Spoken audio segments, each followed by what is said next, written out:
ஒட்டன்சித்திரம் அஜய் கொங்கு மேட்ரிமோனிலேருந்து பேசுகிறேன். மேட்ரிமோனி எங்கே இருக்குதுன்னு பார்த்தீங்கன்னா, ஒட்டன்சித்திரம் போலீஸ் ஸ்டேஷனுக்கு ஆப்போசிட்டில் தாங்க இருக்குது. நம்ம மேட்ரிமோனிக்கு அனைத்து மாவட்டங்கள்லேருந்து ஜாதகம் அப்டேட் பண்ணிகிட்டே தாங்க இருக்காங்க.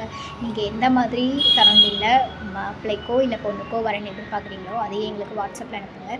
அதுக்கேற்ற மாதிரி இருக்க ஜாதகங்களை நீங்கள் ஆன்லைனில் பார்த்துக்கலாம். வாட்ஸ்அப் நம்பர் பார்த்தீங்கன்னா 90 95 94 26 31. இன்னொரு நம்பர் பார்த்தீங்கன்னா 90 92 94 26 31. இந்த 2 நம்பரில் எந்த நம்பருக்கு வேணாலும் நீங்கள் ஃபோட்டோ ஜாதகம் தாராளமாக அனுப்பலாங்க. அது மட்டும் இல்லைங்க, கொங்கு வேளாள கவுண்டருக்கு மட்டுமே நம்ம பார்த்து கொடுத்துட்ருக்கனால தமிழ்நாட்டில் இருக்கக்கூடிய அனைத்து மாவட்டங்கள்லேருந்து தான் ஜாதகம் அப்டேட் பண்ணிகிட்டே இருக்காங்க. அப்படி ஏதாவது உங்களுக்கு சந்தேகம் இருந்தது அப்படின்னா யூடியூப்பில் போய்ட்டு அஜய் கொங்கு மேட்ரிமோனி அப்படின்னு நினச்சி பார்த்தாலே எங்கள் ஓனரும் ஒர்க் பண்ணுற ஸ்டாஃப்ஸ் நாங்களும் நிறைய வீடியோஸ் பேசியிருக்கோம். அதுக்கப்புறமா கூட நீங்கள் ஃபோட்டோ ஜாதகம் அனுப்பலாங்க. நன்றி, வணக்கம்.